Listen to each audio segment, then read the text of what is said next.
Hey guys, welcome to episode 1 of our new podcast, Marvel Reinvented, where we talk about all things Marvel. In today's episode, it's just a get to know us special, and we're gonna have the theme of the Dora Milaje. And because of that, I'm actually a G, but in this episode, I'm gonna be Io. And I'm A, but in this episode, I'm going to be called Aquarius. We got a message from HQ. It says, "Hey, I'm Agent 52, and I'm going to ask questions live from the Iron Command headquarters." Let's jump into the first question. Okay, so the first question from HQ says, "What is the first Marvel movie you watched, and which one started your obsession?"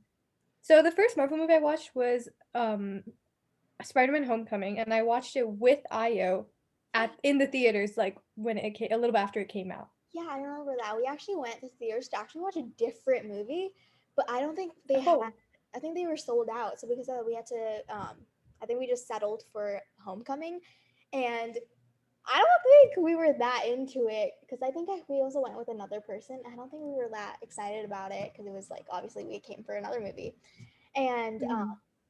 but yeah, I mean I don't know if I was like that obsessed after Homecoming. Yeah, same. I think when Homecoming came out, I was just kind of I didn't really like Marvel or like superheroes or anything like that. I didn't like anything action related. I just thought it was too Same. much. So Yeah, I was just kind of like action. No thanks. But yeah, yeah, I don't I think I even was really aware of like superheroes and like the Marvel universe and all that at that point. yeah, exactly. What's your But obsession? I think the one that started my obsession was probably Ant-Man and the Wasp, which I watched.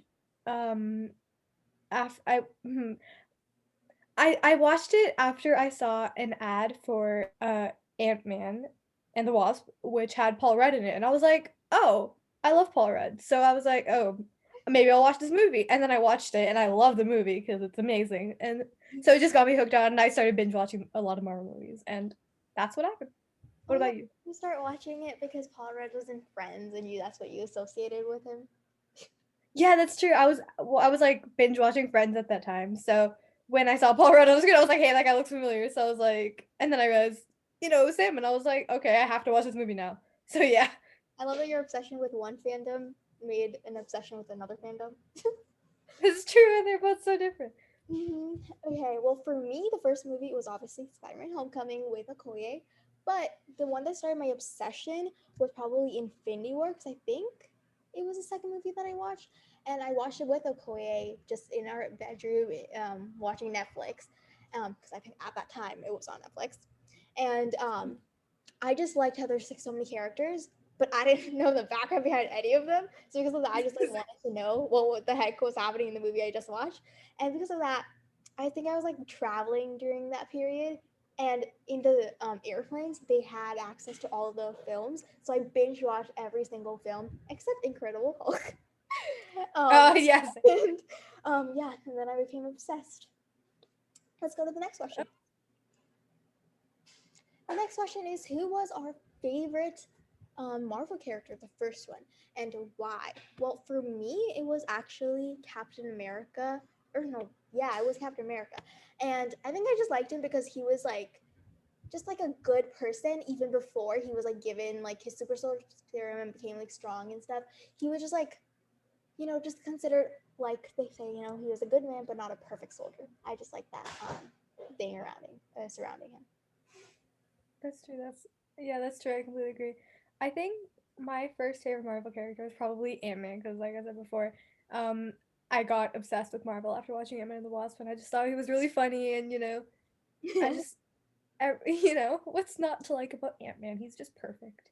Right? Yeah, I love him. He's so funny. Yeah, All all of the movies involving him are just like hilarious. I know. Yeah.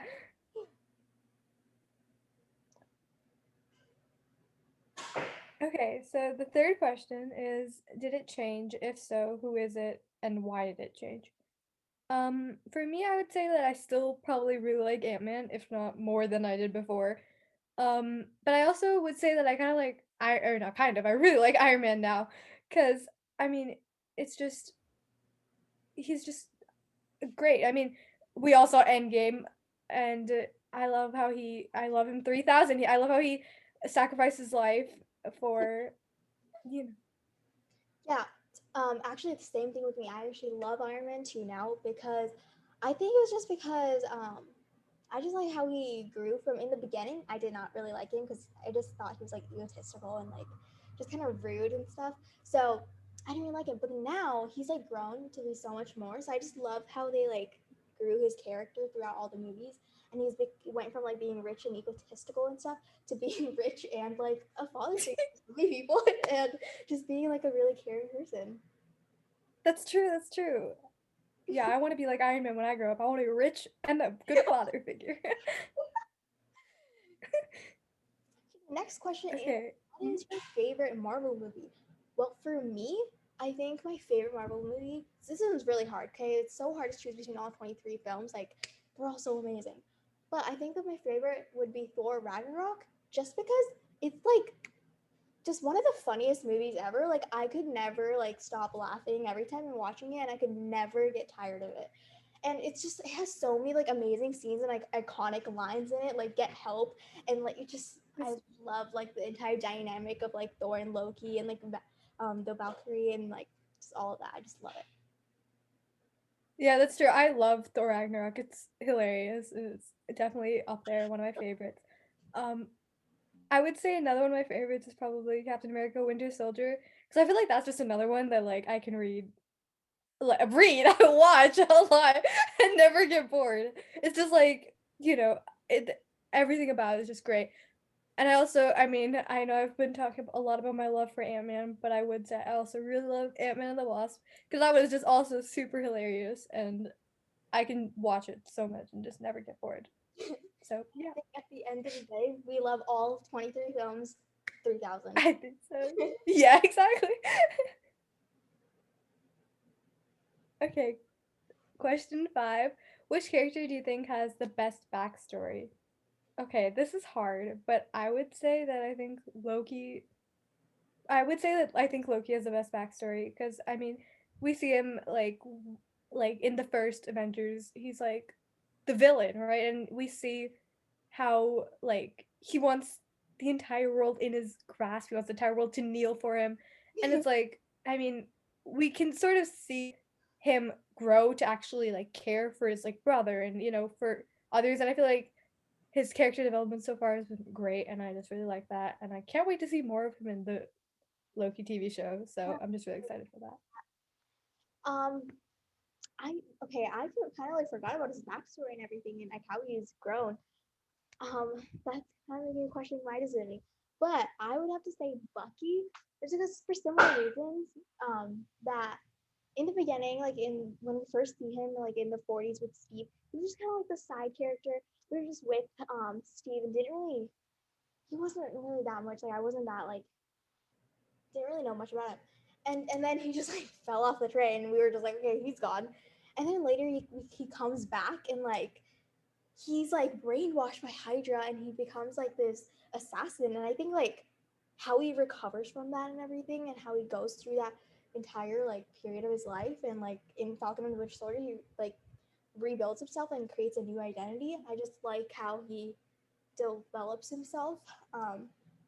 Yeah, but I have to agree that Loki definitely has a really good backstory too. Yeah, I completely agree with Bucky. I think it's great how we see, or not great, because I was about to say that it's great how we see him fall, like from, being Captain America's best friend to that. That's not great. I just mean like the character development where we see, his suffering, and then we see him, get better, and Right. Finally, after a long time, yeah, definitely. Let's go into the next question that Agent 52 has for us. Which team are we on for Civil War? Oh, this is such a controversial question. So many people are on like opposite teams. For me, I'm actually split. When we're talking about the whole like Bucky situation, I feel like I'm on Cap's team just because in my mind I'm kind of thinking of it like giving consent under like influence, like if you're being drugged and you give consent, like I just feel like obviously then your consent doesn't apply. So I feel like it's kind of like Bucky was brainwashed and forced into killing his parents and many other people, and it wasn't like his intention to do that. It was something that he was programmed to do. And so because of that, I'm on Team Cap for that situation. But if we're talking about Sokovia Accords, I'm gonna be on Team Iron Man because I feel like after what happened in Sokovia with all the building being demolished and with people getting hurt, like the Avengers can't really do anything to salvage that place. And I feel like if the government was involved, then the government could deal with all the destruction and like pay for the reparations and restore the buildings and stuff. Um, Rather than having the Avengers dealing with all of that when they could be out there saving lives.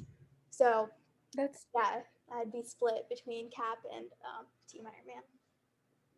yeah, that's honestly such a good point. I feel like yeah, I agree with what you said about the Sokovia Accords. Like, I think Sokovia Accords, because I feel like the government should be involved. And then with the Iron Man's parents situation, I do agree that it's not fair to blame it on Bucky because it wasn't his fault. But also I do think that Iron Man and his reaction was justified, and I feel like that Captain America probably shouldn't have kept it a secret from him because obviously he's going to react like that if it's like, you know, you Yeah, don't tell him the truth. Like if he knew the truth, he should have told him. yeah, I definitely agree with that. I don't agree with Cap's decision to keep it a secret. All I kind of agree with is that it shouldn't be put the blame shouldn't be put on Bucky. But Iron Man's like reaction to the whole situation is definitely like human and logical. It's justified. Like any human, I feel like if you find out that your parents' murderers were literally within your grasp, like obviously you're probably Yeah. take pounds on it unless you're like a amazingly good person. Yeah, that's true. And I think most people aren't. So yeah, I completely agree. There's always a little bit of evil in us. Yeah, exactly. Okay, the seventh question: what is the upcoming Marvel content you look forward to the most? Um, I would say I would say that I'm looking forward to watching the Loki TV show because I'm just like I said before, I just love Loki and his backstory, and I'm really excited to see what they do with Loki in his TV show because I feel like they have so many like possible things that they could do. Like they could make a new universe, and he's dead. Like what's gonna happen? Like I don't know. It's just Yeah, me too. I definitely agree. I think like Loki's one of the ones I was like the most excited for it in the beginning of the year. But I think after watching WandaVision, I was just like, to be honest, I wasn't that like excited about WandaVision. I didn't think it was gonna be something that I would entirely enjoy just because it was like a sitcom and I wasn't expect like I don't usually like sitcoms. But I was genuinely shocked by how amazing it was, and I just fell in love with the entire thing. And because of that, I'm just really excited to see what like comes from that. So I'm excited about Doctor Strange, the multi madness order. I can't talk. oh yeah, Yeah, yeah, that's true. I agree. multiverse of madness. There we go. Mhm. Yeah, I'm, that's true. I'm excited for that too. Huh? yeah, I'm also excited for Eternal just because like kind of like an entirely new concept to me. That's true. Yeah, yeah, that's true. Yeah, they're both. I'm very excited for. I'm very excited for all of the upcoming content that they have. Yeah, same. And the last question of the day is question 8 with potential content you would like to see from Marvel in the future. Okay, this one's kind of hard for me, but one thing that I would like to see is what the heck happened in Budapest. I must know. What the heck? Exactly. And That is. I. right, yeah. And another thing would I really would like to see variety and like diversity in like the Marvel characters when it comes to like powerful women, because I feel like right now powerful women are portrayed in like one set way where they're kind of given like masculine features and that's what makes them like powerful. But I feel like there's definitely ways that people could be more feminine and still become like a really powerful person. Like Yeah, I that's. believe in the comics Wasp was actually originally like a model and like a bubbly person, and she was still like the queen, you know. But like in the Oh, that's so cool. movies, I think they kind of like more added more masculine features to her like character and made her like kind of just work with her dad and like work under that. That's true. What about you? Yeah, yeah, that's. Huh? I agree with what you said about the female characters. I think that they could definitely do a lot more, um, you know, to like make them like, especially with Wasp. I feel like she should be her own identity. She doesn't necessarily need to be attached to her dad and Hank or and like Pym. Like that whole thing. Especially what you said in the comics. I also, like I said about Loki, I not only do I want to see what happens to him, like, because he's dead, I also want to see what he does with the Tesseract. Since, he took it from in Endgame, he took it from, like, the, previous universe. I want to see what happens with that. I really hope we Mhm, see more about that. yeah, I'm really excited to see how like they go into the different like timelines and what happens and all of the different like there's gonna be I think there's gonna be like a diversion of like billions of timelines that he's gonna be traveling into. So I'm really excited for that. Mhm. Yeah. And I also want to, I'm excited to see what they do in Spider-Man because in the last movie they ended on a cliffhanger with, his identity being revealed to the whole world. So, I was so pissed at the end of that. I was like yeah. satisfied. I was like done with the movie, but no, the end credits had to go and just like break my heart. Yeah, I know. And we had to wait so long to, find out what's going to happen. So I'm really excited. And it like said me, I was like so triggered when I found out. I think there was like a period after like Far From Home came out that like Disney and Sony like kind of like fell out and like they weren't gonna make another Mhm. movie together. And I was so pissed. I was like, excuse me, like what are they gonna do with that entire plot that just happened? Like what the heck's gonna happen? Like because I'm pretty sure like Marvel probably has more of the copyright to like the storyline. So like pretty sure that the story would have to be changed if Sony was the one who was gonna come out with the third movie.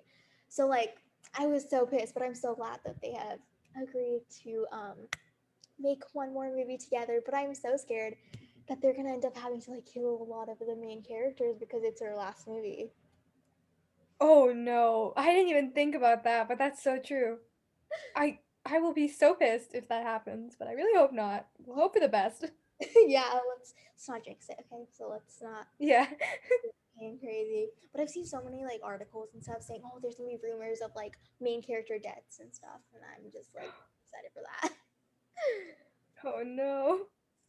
But yeah, that ends our last question. Yay. Yeah, so if you guys liked our episode one of our podcast, please do subscribe and hit the bell to get notifications for our future videos and like and share this video. Woo.